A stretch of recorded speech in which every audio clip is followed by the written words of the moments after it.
Assalamualaikum warahmatullahi wabarakatuh. Salam sejahtera. Mudah-mudahan kita semua diberkati Allah, dirahmati Allah dan kita berdoa kepadanya agar kita semua diberi kemudahan kehidupan di dunia dan akhirat.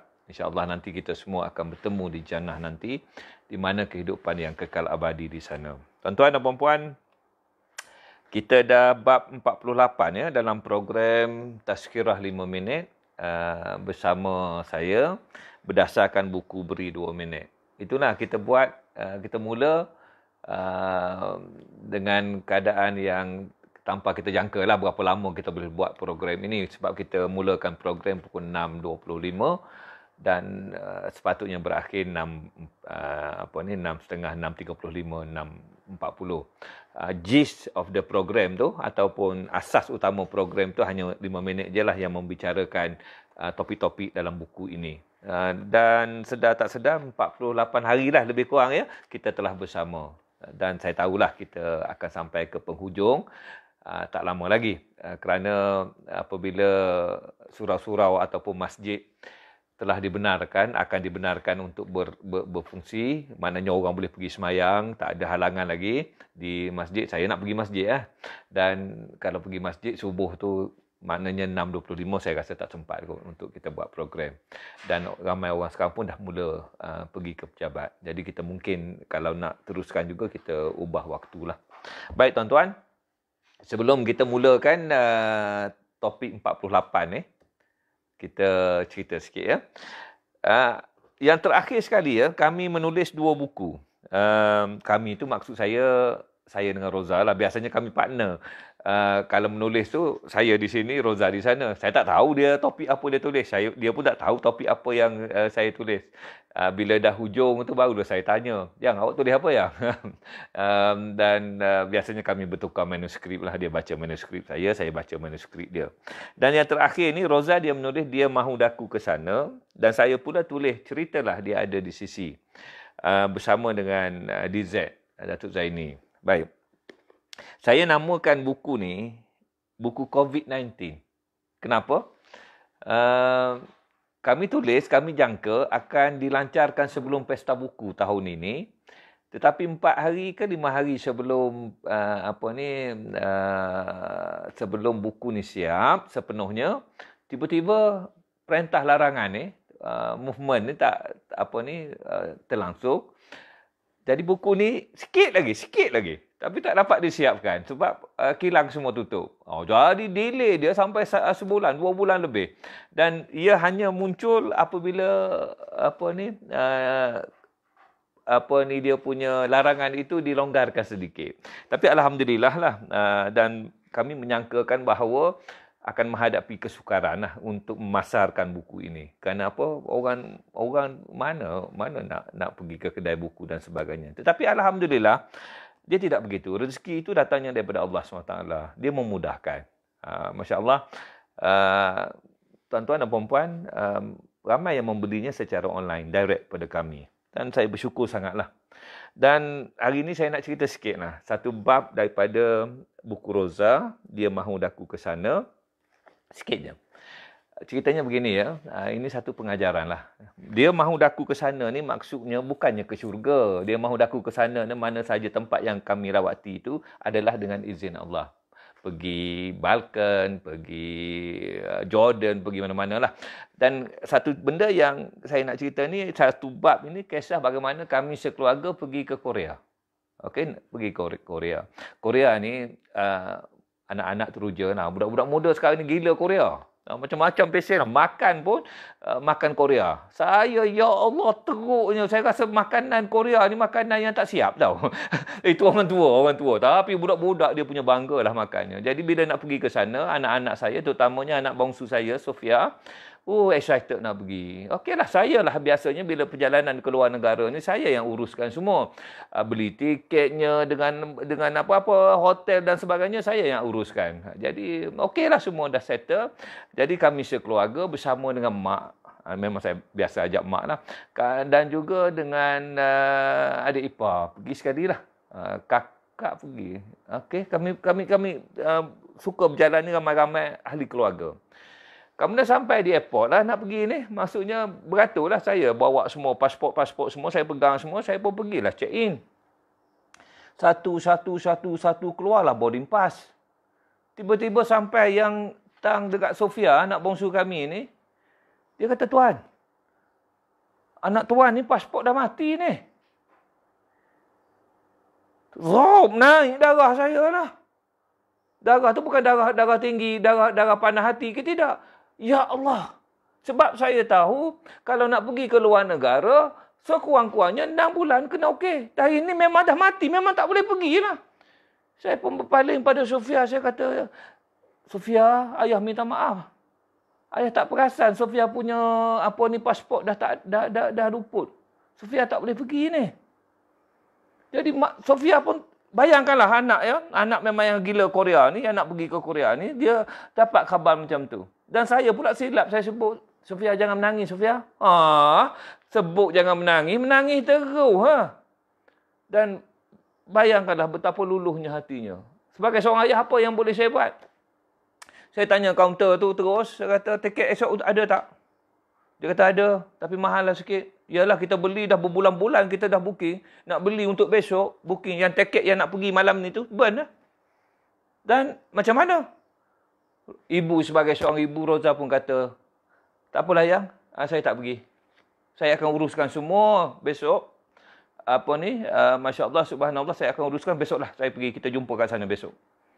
Jadi kami semua yang lain berlepas, Roza dengan Sofia balik ke rumah dan nak ceritakan keadaan dia bila dalam keadaan hujan-hujan begitu. Kunci kereta saya pula bawanya. Masya Allah, subhanallah, Allahu Akbar. Nak balik rumah tak boleh. Jadi tuan-tuan dan puan-puan,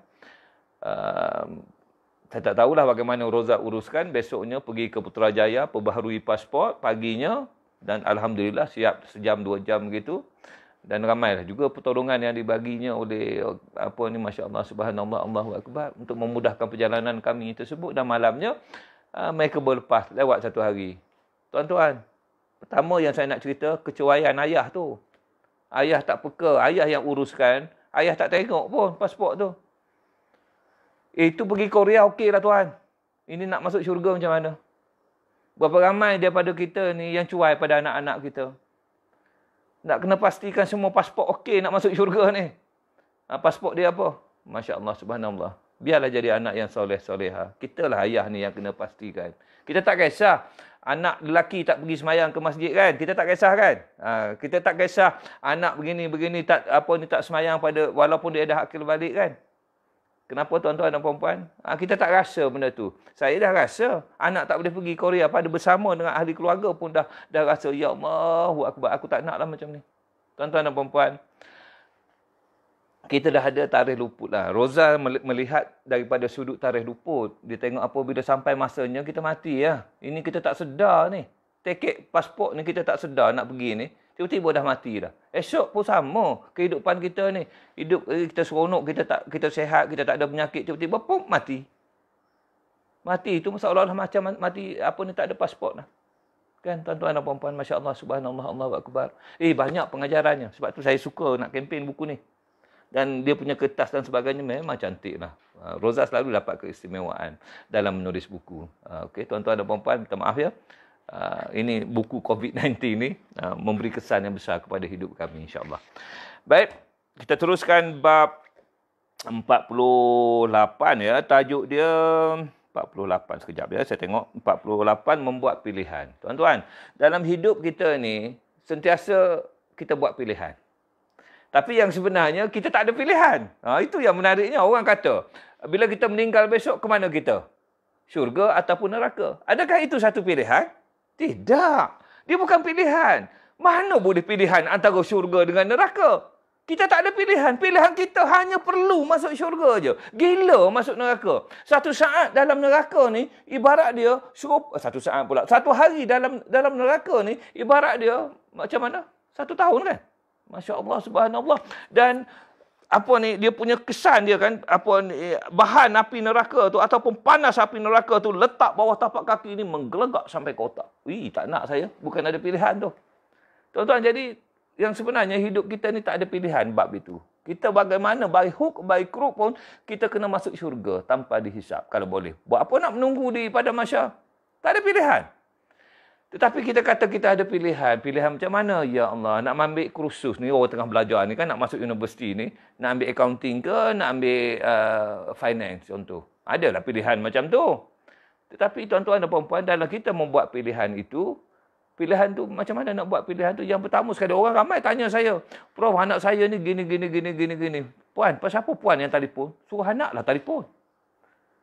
Kita sekarang duduk sibuk untuk buat pilihan untuk anak-anak kita. Kita boleh bantu. Kita boleh ajar dia. Tapi biarlah anak tu sendiri yang membuat pilihan. Kita bagi panduan dia. Kita bagi tunjuk ajar dia. Apa dia punya kelebihan dan sebagainya. Dan anak-anak ni sekarang ni, jarang diajak oleh mak ayah dia.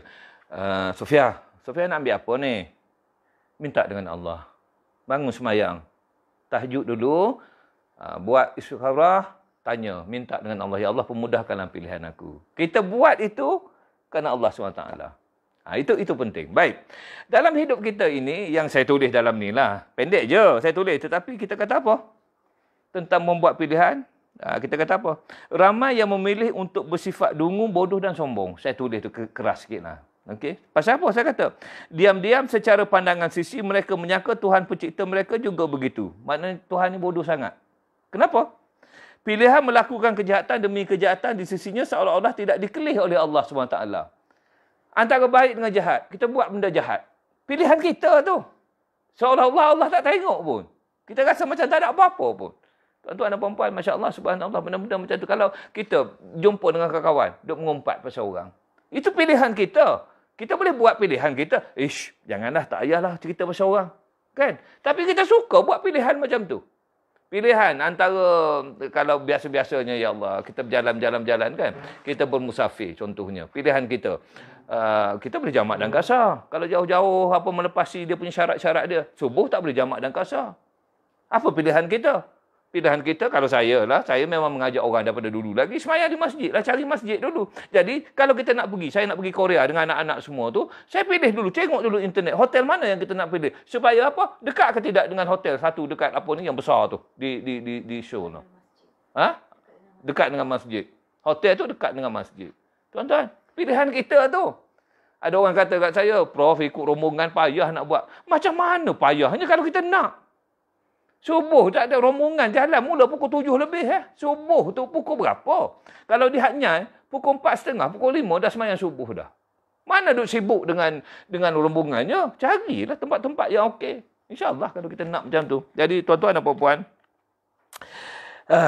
saya kata apa ya? Buatlah pilihan yang tepat. Bertanyalah. Apakah pilihanku ini menghampirkan diri kepadanya atau terus melalaikan? Itu yang sebenarnya asas dalam kita membuat pilihan. Tuan-tuan, terima kasih bersama kami hari ini. Kita masih lagi bersama dengan Surau An-Nur Selcom. Karya mereka ini secara formalnya diminta untuk bersama dalam live kita pada hari ini. Mereka bagi hadiah satu ya. Hadiah apa ya? Hadiah daripada ni, hadiah buat suami. Dan juga kami juga dapat sumbangan daripada hamba Allah yang minta supaya diberikan buku baru ini sebagai hadiah kepada tuan-tuan dan puan-puan. Mana-mana yang terpilih lah. Jadi, siapa yang terpilih hari ini? Allahu Akbar. Zaleha Kifli, Syarifah Maimunah Al-Sagof, Arihan Haji Abdullah. Ya, 3 nama ya. Arihan Haji Abdullah, Syarifah Maimunah, Zaleha Kifli. Hubungi saya 019-315-4444. InsyaAllah, kalau hantar awal ni, lepas ni hantar terus nama dan alamat, InsyaAllah pukul 8 nanti kita akan post. Assalamualaikum warahmatullahi wabarakatuh. Assalamualaikum.